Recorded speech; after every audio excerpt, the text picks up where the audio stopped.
Hey guys, what's up? In this tutorial you will learn how to remove the Yahoo search engine from your Chrome web browser really quickly.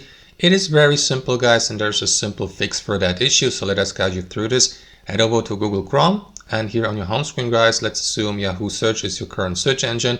All you will need to do is head over to your browser settings. To do that, here on your home screen, click on these three dots and select settings from that menu here at the bottom.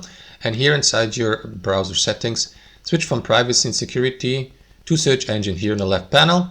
And as you can see, the current search engine for me is Google. If that's not the case guys, and if you'd like to switch from Yahoo Search to Google or to any other search engine and to make it your default search engine, simply click on change here and select your preferred search engine. So if you don't want Yahoo Search to be that anymore, simply click off that or turn off that option here to the right and select any of the other search engines here and confirm by clicking on set as default. However guys, that it's not going to delete or remove Yahoo Search entirely from your Chrome.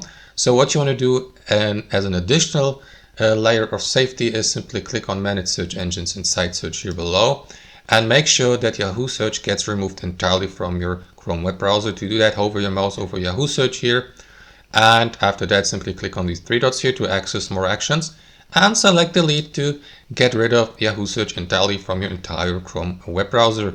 Restarting your Google Chrome web browser may help as well after that, or if none of that has helped and if Yahoo Search still keeps popping up as a search engine every now and then guys, what you may do is as a last resort, measure of last resort here on Chrome, is simply click on reset settings here to reset your Chrome web browser to its factory settings, and that is going to solve the issue. And that's basically it. Thanks for watching and see you next time.